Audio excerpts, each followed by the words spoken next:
wawasan, jadi makin banyak bisa nulisnya. Tempat asing ada buat ditaklukkan. Seperti pagi ini bareng Joe, sahabat abadi gua. Serang akan kami taklukkan. Jadi, gua nggak mau yang manis kenapa-napa. Ani, Penjaga baru kamu itu namanya Joe. Saudara bagus soal cewek, aku yang ngajarin. Gimana tadi sekolahnya? Roy udah kenalan sama 3 bidadari cantik di kantin. Selamat malam, Ani. Mimpi indah. Kapan ya kita bisa terus ngobrol kayak gini? Roy, aku teh mau jadi kabogoh kamu. Yang gue butuhin itu beda.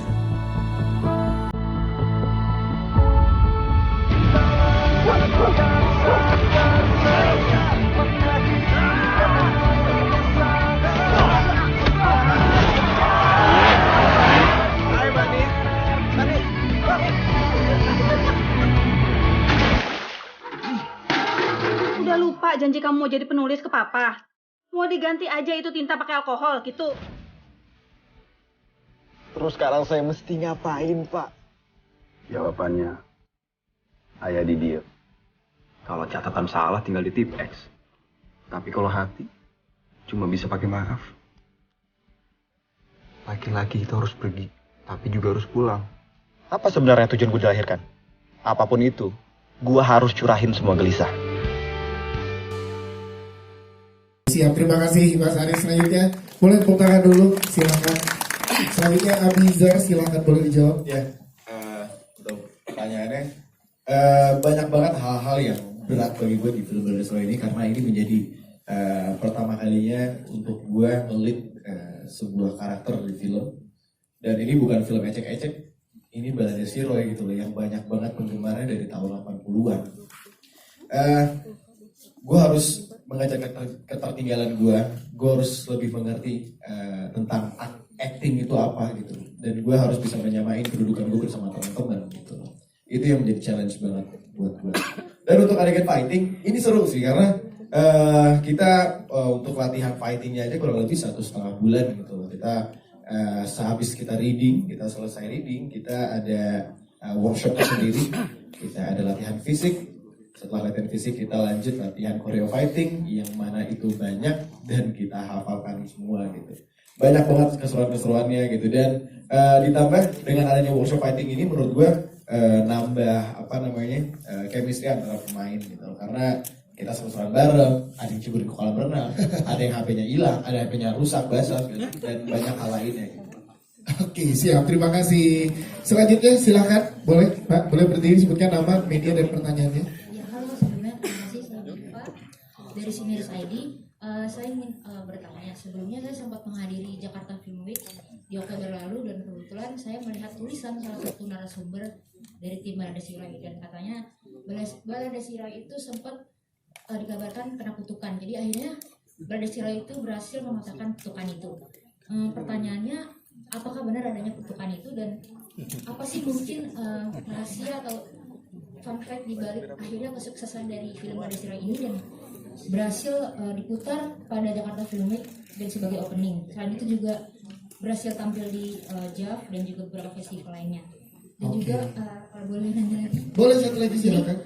Untuk Feby kan sempat ada adegan tadi megang anjing ya, dan setahu saya itu anjing yang mungkin galak gitu dan terlatih. Nah, kira-kira untuk adegan itu apakah ada teknik khusus atau ada latihan khusus? Oke, siap, terima kasih. Yang pasti pertama tadi dimandiin juga filmnya sama Om Egi ya. Jadi silakan Mas Fajar, silakan boleh dijawab. Oke, kalau soal kutukan itu istilahnya Mas Gong sebenarnya. Tapi kalau bagi saya, dia kadang-kadang kalau saya sebagai sutradara itu kan punya keinginan, wah cerita-cerita yang dulu saya baca saat remaja nyampe nggak ya untuk saya bisa filmkan kelak. Jenjang karir saya itu nyampe nggak ya untuk nge-reach beberapa cerita yang dulu saya baca gitu. Nah, sebenarnya terlintasnya itu ketika Mas Gong lagi posting di Twitter, dia sedang ada di Thailand kalau nggak salah. Kamboja ya. Di Kamboja saya DM, Mas, Balada Siroy masih available nggak untuk saya filmkan? Oh ya, kalau tertarik ke rumah aja. Oke. Jadi saya sama Santi akhirnya ke rumah gitu, Serang. Untuk pertama kali saya ngelihat kota Serang gitu. Dan saya ngomong sama dia. Tapi setelah dia mengatakan iya, itu baru bisa difilmkan 2 tahun kemudian. Sampai kemudian Dolby Street Production itu jadi Identic Pictures ya. Setelah saya ketemu Winston, itu takes 2 tahun. Setelah menjadi 2 tahun juga ketika mau difilmin pandemi. Jadi kita mundur lagi untuk syutingnya. Dan setelah pandeminya agak reda di awal 2021 baru bisa kita syuting pertama kali. Selesai syuting dia selesai film, kita edit, mau dirilis mundur 3 kali ya. Mundur 2 kali atau 3 kali gitu. 2 kali. Jadi baru bisa alhamdulillah di tahun 2023 ini. Itu versi saya yang sedikit agak panjang. Kalau Mas Gong dari panjang lagi pasti gitu. Nah, sekarang ini partnya dia. Silakan Mas. Ya, kalau kita ingat Putri tidur ya, saya nunggu-nunggu siapa pangeran yang akan. Gitu. Siapa yang mengecup keningnya? Iya. Jadi ini nggak tahu Fajar udah pernah cerita nggak? Fajar itu datang ke rumah bercerita bahwa suatu hari dia pernah menghadiri pelatihan saya di Jogja tahun waktu dia masih SMA ya. Fajar SMA ya. Waktu SMA dia bercerita dengan wajah yang sedih gitu. Jadi saya merasa iba ngedengarnya.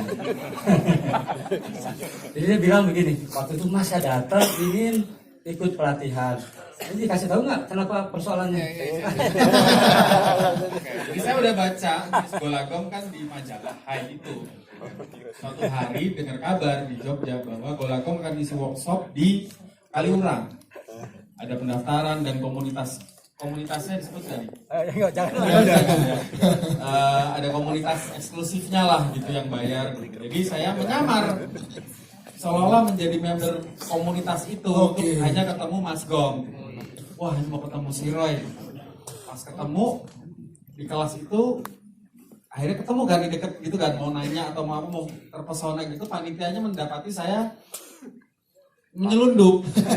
Akhirnya saya disuruh keluar, tapi saya nunggu di depan villa kan, di villa gitulah. Akhirnya saya nongkrong di warung Indomie atau angkringannya gitu. Nah, dilalah dia datang ke warung itu bersama Boim Lebon ya? Iya kayaknya lupa. Bersama beberapa panitianya dan beberapa peserta. Jadi saya udah makan sambil ngeliatin, oh ini namanya Golagong, enggak saya apapun. Cuman menatap oh, sambil makan ini Indomie. Ya. Ya itulah inspirasi zaman itu ya. Akhirnya ketemu, karena kalau orang Jogja di daerah itu kan melihat ada penulis datang. Dulu Salman Aristo datang ke Jogja itu samping lah. Ya. Kalau zaman sekarang kan bisa DM marah-marah tuh gampang. Zaman dulu tuh ketemu mereka itu kan sampingnya susah untuk diraih anak daerah. Yes. Kan begitu Wilson? Terusin dong.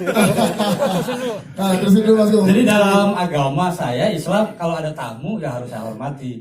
Jadi ketika kan 3 hari ya kita harus hormat ke tamu. Ini 2 tahun.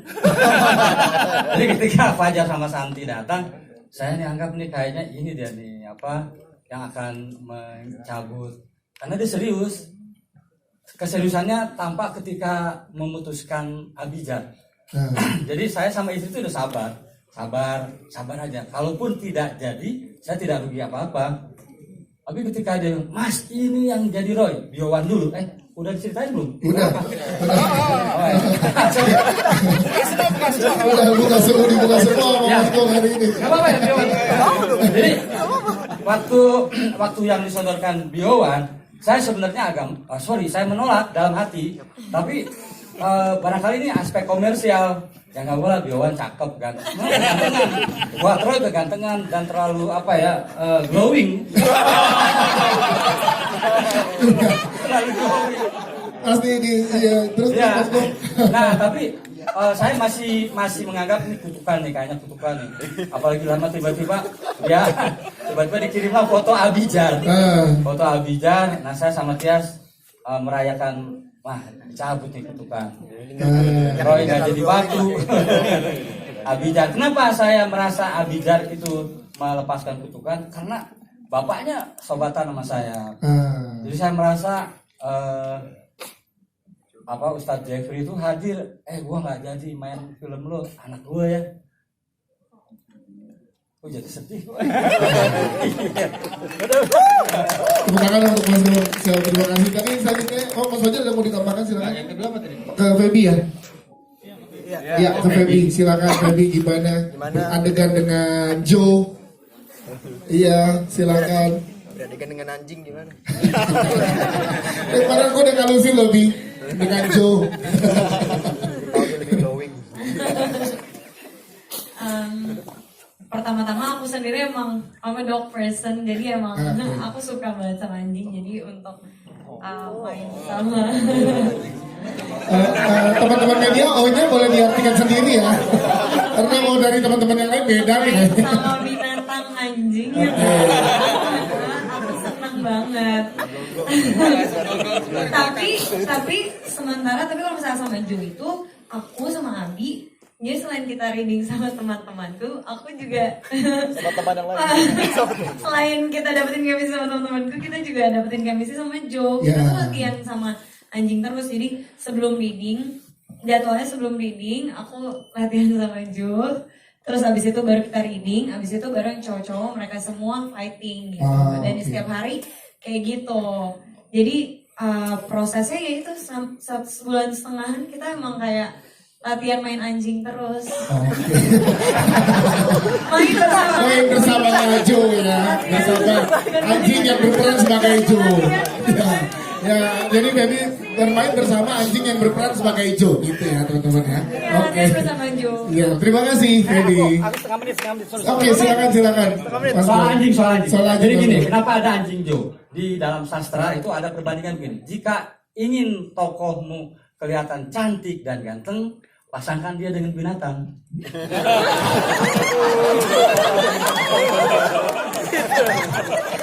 Oke, Mas Gong.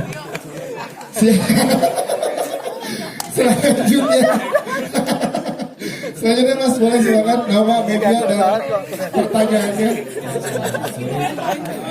Sore. Dari wartabona.com. Sebelumnya saya ucapkan selamat ya atas launching film ini. Terima kasih. Ini pertanyaan masih seputar anjing. Nyambung banget. Main sama anjing tadi. Kebetulan saya memang belum baca novelnya, jadi yang ingin saya tahu, apakah di novel itu ada cerita tentang cara membasuh najis? Kalau seandainya tidak ada, seberapa pentingkah itu harus muncul di film ini? Terus yang kedua, berapa kali Abizar mencuci najis selama syuting film? Oke.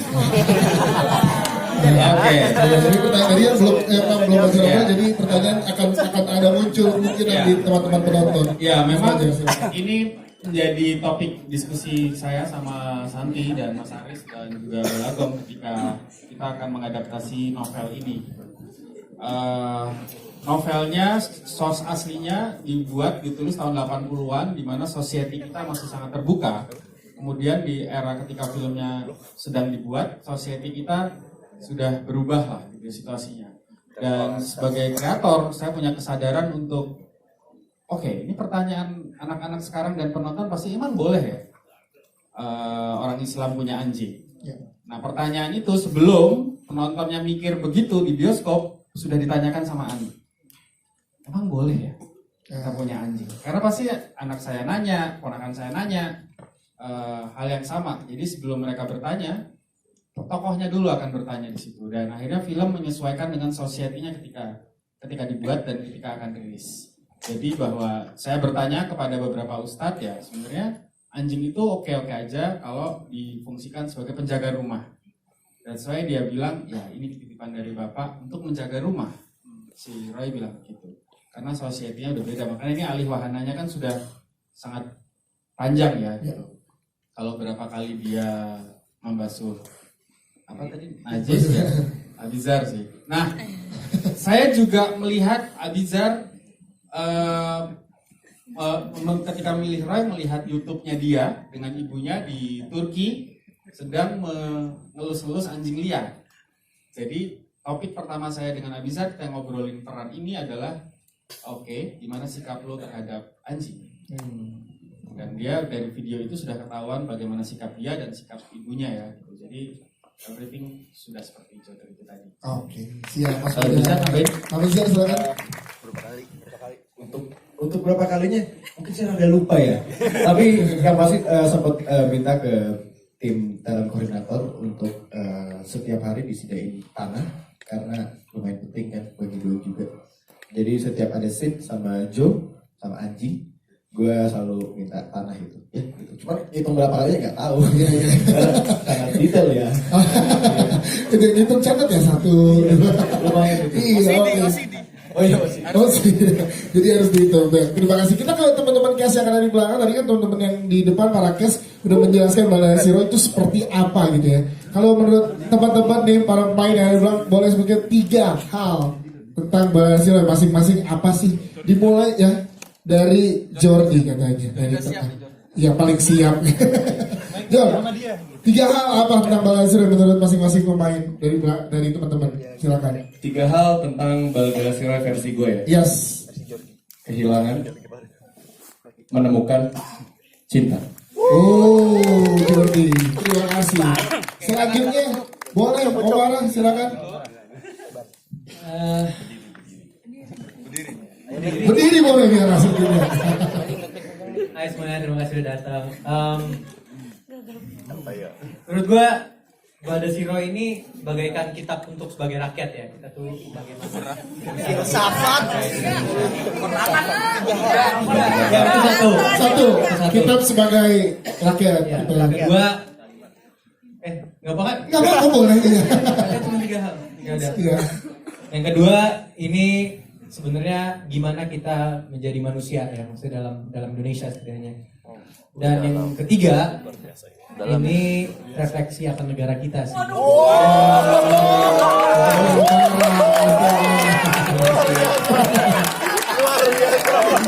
Omara sekaligus bawa positif di belakang ya. Omara terima kasih. Yusuf Mardika. Cuk, silakan Cuk. Calon legislatif. Ya, halo selamat sore semuanya. Sebelumnya terima kasih sudah datang dan menonton film kami. Semoga suka. Tadi pertanyaannya apa? 3 hal tentang Balada Zero. Kehilangan, pencarian. Udah. Kita sama dong. Kehilangan, pencarian jati diri, cinta. Oke, siap. Martino Leo silakan. Leo boleh berdiri dong ya. Hati-hati bawa ininya jampi-jampi. Maskulin, Yes. underdog, clarity. Oh, Martino Leo peraih Piala Citra Festival Film Indonesia 2020.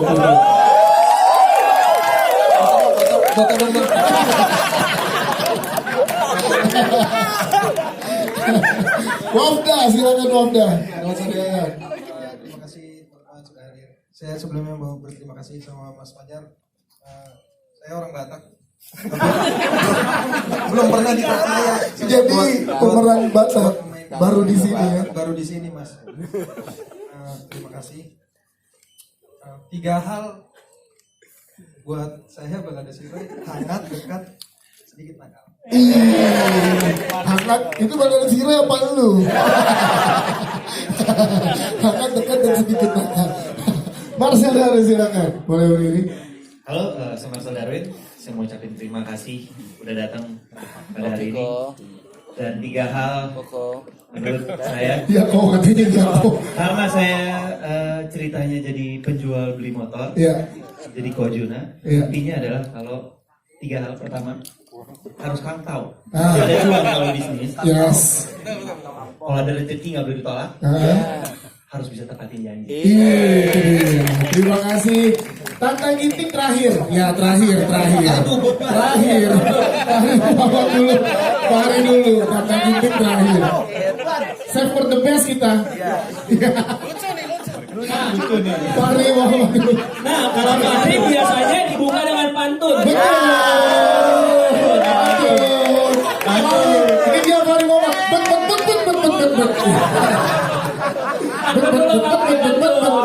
Pantun dong. Kita jawab cakep ya. Ya, yuk.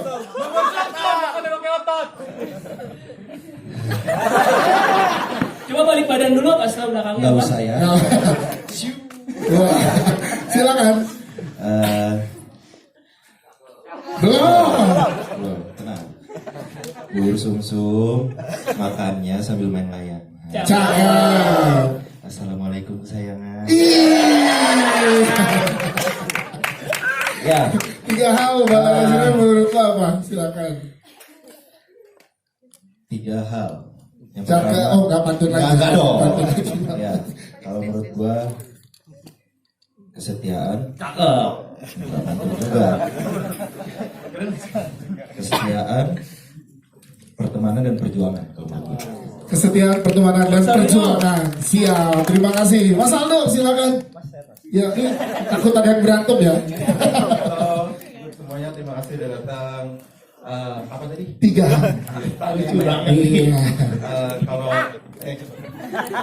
Kalau dari gua sih pendidikan, grow up sama kalau utang jangan lupa dibayar. Dibayar sampai sekarang nih. Kalau dibayar. Tante Kiki. Kenapa bebannya di saya ya? Ketua kelas. Sebenarnya terima kasih. Sebelumnya saya terharu banget waktu diajak untuk main di Baladesi Roy karena saya pikir saya jadi anak SMA. Enggak, ternyata bukan. Saya di ranking jadi apa? Akhirnya saya malah jadi narasumber untuk anak-anak yang muda-muda ini. Bang, dulu gimana sih? Gak semua itu tapi ya. 3 kata. 3 hal. 3 hal. Iya, 3 hal. Aduh, apa ya? 3 Boleh juga 3 kata. Ini aja deh. Iya. Tayang 19 Januari. Jangan lupa 19 Januari 2023 Baladesi Roy di bioskop yang didukung oleh Indofood, Indomie, BCA dan juga TikTok. Kita foto bareng dulu, boleh tepuk tangan sekali lagi teman-teman. Yes, boleh kita foto bareng. Boleh silakan yang depan merapat ya. Ya, silakan yang depan boleh lebih merapat, yang belakang boleh berdiri. Iya, silakan boleh teman-teman di bangku kursinya. Ya, sebentar.